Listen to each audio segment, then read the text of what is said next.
Hello everyone, स्वागत करती हूँ मैं आपका अपने यूट्यूब चैनल ई स्टोरी पर, जहाँ पर मैं इंग्लिश स्टोरीज़ लेकर आती हूँ, इंग्लिश रीडिंग प्रैक्टिस कराती हूँ, साथ ही वर्ड मीनिंग बताती हूँ, न्यू न्यू वर्ड्स लेकर आती हूँ जिससे कि आपकी वोकैबुलरी इंप्रूव हो। साथ ही मैं ट्रांसलेट करके बताती हूँ स्टोरी को हिंदी में, जिससे कि आपको स्टोरी अच्छे से समझ में आए। तो चलिए अब हम हमारी स्टोरी को स्टार्ट करते हैं। इस स्टोरी को स्टार्ट करने के पहले मैंने कुछ हार्ड वर्ड्स निकाले हैं स्टोरी के अंदर के, तो पहले मैं आपको वो बताना चाहूँगी। आप प्लीज़ एक नोटबुक पर इसे नोट कर लीजिए।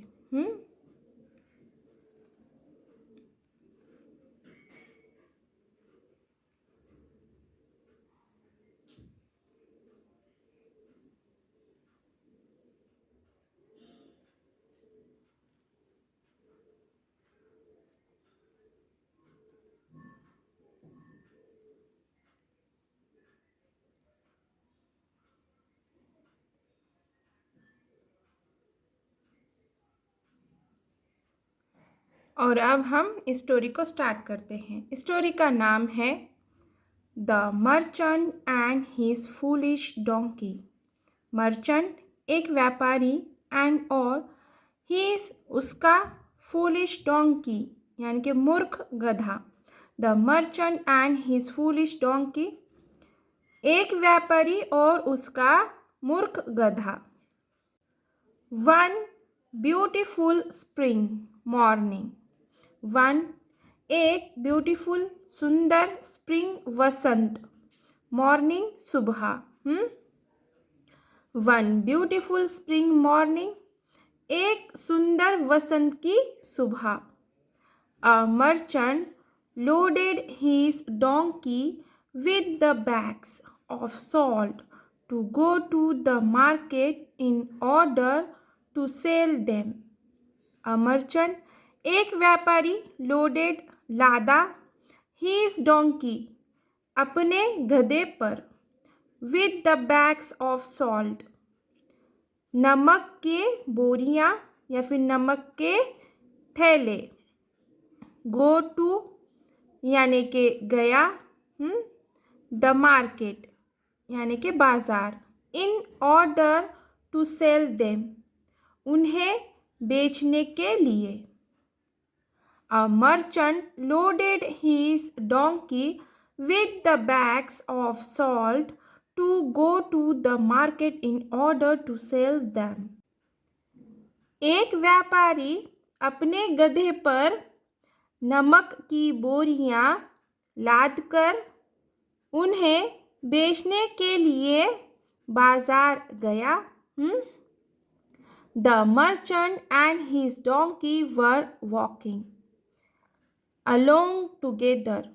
द मर्चेंट व्यापारी, एंड और हिज डोंकी उसका गधा, वर वॉकिंग चल रहे थे, अलोंग टुगेदर एक साथ में, या फिर साथ साथ।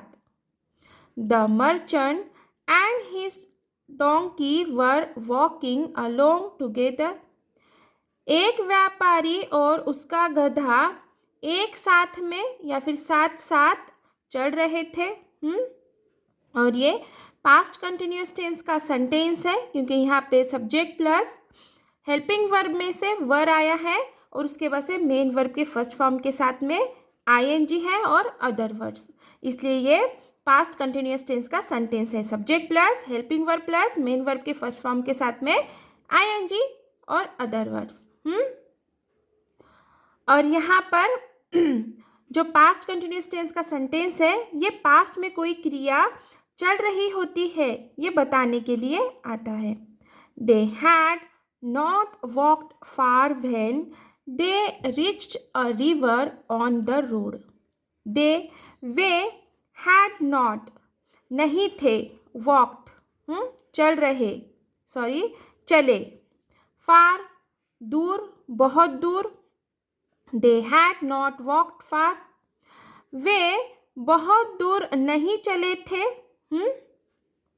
और ये सेंटेंस पास्ट परफेक्ट टेंस का नेगेटिव सेंटेंस है, क्योंकि यहाँ पे subject plus helping verb had आया है और उसके साथ में नॉट आया है और उसके बाद से मेन वर्ब की थर्ड फॉर्म आई है। और अदर वर्ड्स, इसलिए ये पास्ट परफेक्ट टेंस का निगेटिव सेंटेंस है, नॉट है इसलिए। व्हेन जब, दे वे रिस्ट पहुँचे, अ रिवर एक नदी, ऑन द रोड रास्ते पर।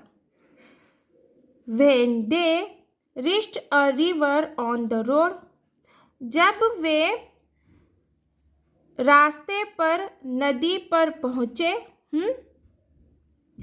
और यहाँ पे व्हेन ये रिलेटिव प्रोनाउन है, ये समय बताने के लिए आता है। दे ये प्रोनाउन है और ये प्लूरल है, उस गधे और उस व्यापारी के लिए आया है।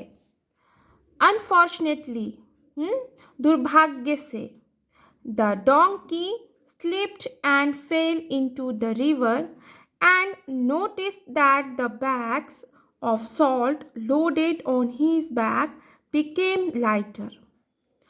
Unfortunately, यानी कि दुर्भाग्य से, द डोंकी गधा, स्लिप्ड फिसल गया, दुर्भाग्य से गधा फिसल गया, and fail into the river, और फेल गिर गया, इनटू में, द रिवर नदी में, and fail into the river और नदी में गिर गया, एंड नोटिस्ड और देखा, ध्यान दिया, दैट की बैग्स यानी कि थैले, ऑफ सॉल्ट यानी कि नमक के, लोडेड लदे हुए, ऑन हिज बैक उसके पीठ पर, बिकेम हो गए हैं, हो गए थे, लाइटर हल्के, and notice that the bags of salt loaded on his back became lighter, और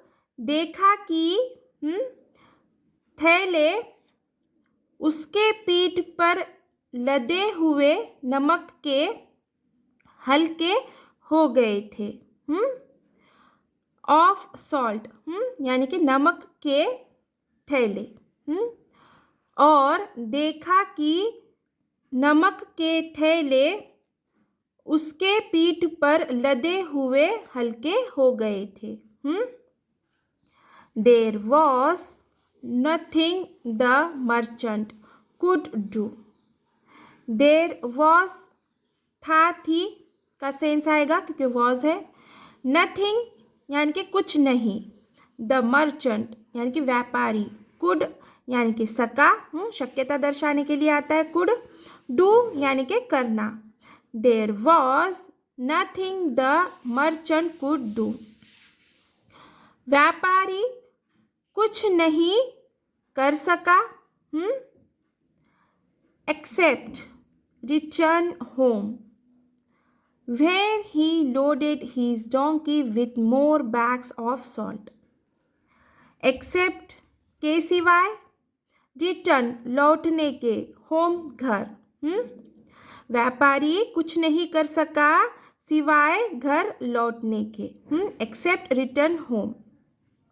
वेयर जहाँ, ही उसने, लोडेड लादा, हिज डोंकी अपने गधे पर, विथ मोर बैग्स और अधिक थैले, ऑफ सॉल्ट नमक के, where he loaded his donkey with more bags of salt, जहाँ उसने अपने गधे पर और अधिक थैले नमक के लादे।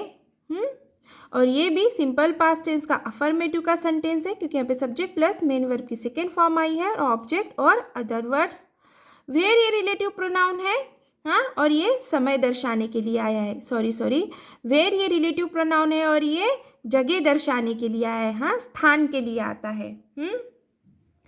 As they reached the slippery river bank, now deliberately the donkey fell into the river. As जैसे, they वे रिस्ट पहुँचे, द स्लीपरी रिवर बैंक फिसलन भरे नदी के किनारे, या फिर नदी के तट पर। नाउ अब, डेलिबरेटली यानी कि जानबूझकर। द डोंकी गधा फेल गिरा इनटू द रिवर नदी में। As they reached the slippery river bank now deliberately the donkey fell into the river।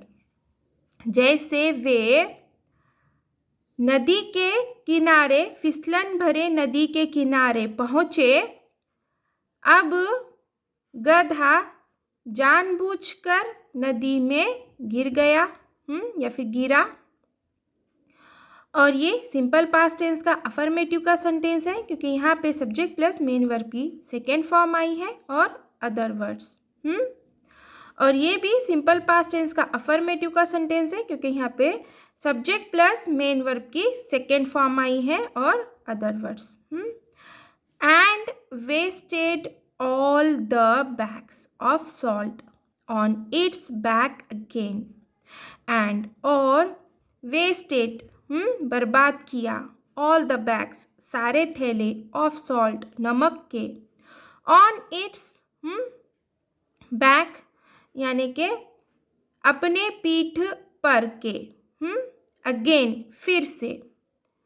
And wasted all the bags of salt on its back again. और फिर से अपने पीठ पर की सारी नमक की बोरियां बर्बाद कर दी। इट्स ये प्रोनाउन है और ये उस गधे के लिए आया है, मतलब कि उस गधे ने क्या किया, अपनी पीठ पर जो सारी बोरियां थी उनको क्या की, फिर से बर्बाद कर दी। और ये इट्स ये जानवर और या फिर वस्तु के लिए आता है, चीज़ों के लिए आता है। The merchant quickly discovered the donkey's trick. The merchant व्यापारी, क्विकली जल्दी से, डिस्कवर्ड पता चल गया, द डोंकीज ट्रिक यानी कि गधे की चाल। डोंकी के साथ में एपोस्ट्रोफी एस आया है इसलिए काकी के होगा। The merchant quickly discovered the donkey's trick. Merchant को तुरंत गधे की चाल पता चल गई। और ये भी सिंपल पास्ट टेंस का अफर्मेटिव का सेंटेंस है क्योंकि यहाँ पे subject plus main verb second form में आई है। और क्विकली ये क्या है, एडवर्ब है।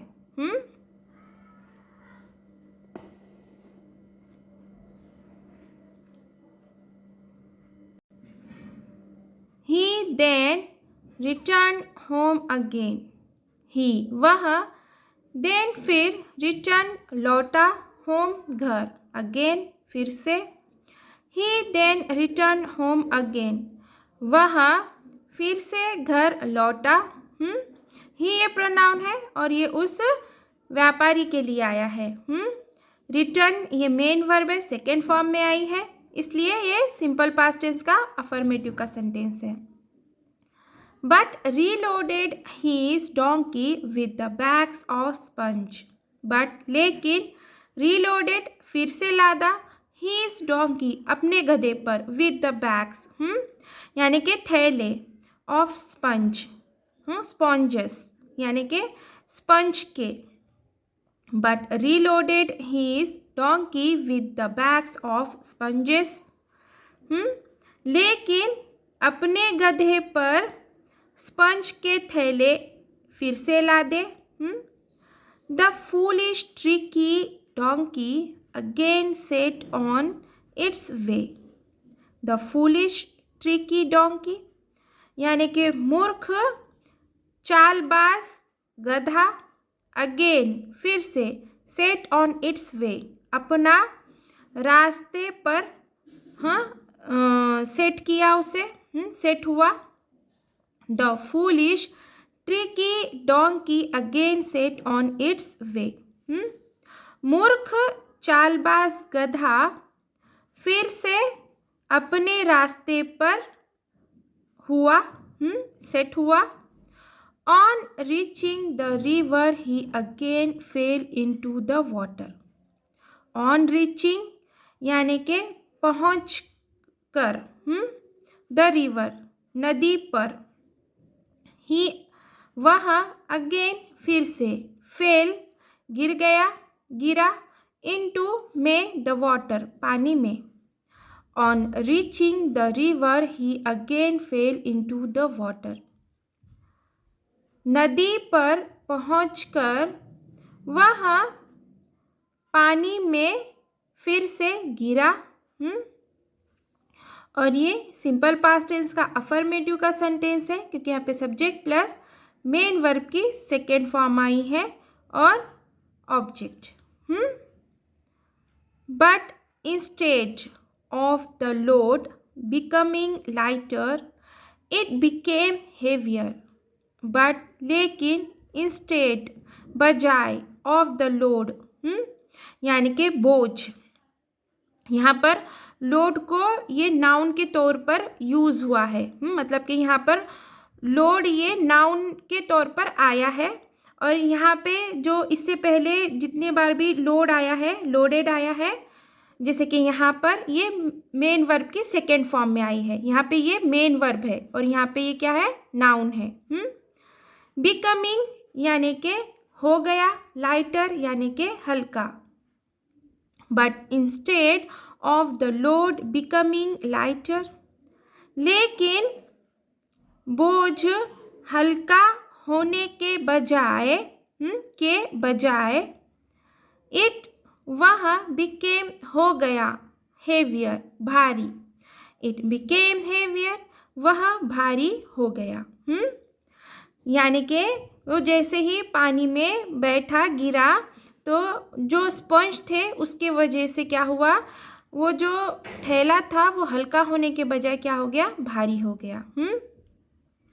और यहाँ पर ये सिंपल पास्ट टेंस का अफर्मेटिव का सेंटेंस है, क्योंकि यहाँ पे सब्जेक्ट प्लस मेन वर्ब की सेकेंड फॉर्म आई है. अब देखेंगे हम moral of the story. We should not pretend cunning nature can harm you. We हमें, शुड नॉट नहीं चाहिए, प्रटेंड ढोंग करना. वी शुड नॉट प्रटेंड, हमें ढोंग करना नहीं चाहिए. कनिंग यानी कि चालाक, नेचर यानी कि स्वभाव, कैन सकता है, शक्यता दर्शाने के लिए आता है कैन. हार्म यानी कि चोट पहुंचाना, नुकसान करना. यू यानी कि आपको. Cunning nature can harm you, चालाक स्वभाव आपको नुकसान कर सकता है. तो चलिए यहीं पे हमारी स्टोरी ख़त्म होती है. आशा है कि मेरी स्टोरी आपको ज़रूर पसंद आई होगी. अगर मेरी स्टोरी आपको पसंद आई है तो प्लीज़ इसे लाइक ज़रूर कीजिए, शेयर कीजिए, कमेंट कीजिए, प्लीज़ हाइप ज़रूर कीजिए, और न्यू है चैनल पर तो प्लीज़ सब्सक्राइब ज़रूर कीजिए. Thank you for watching.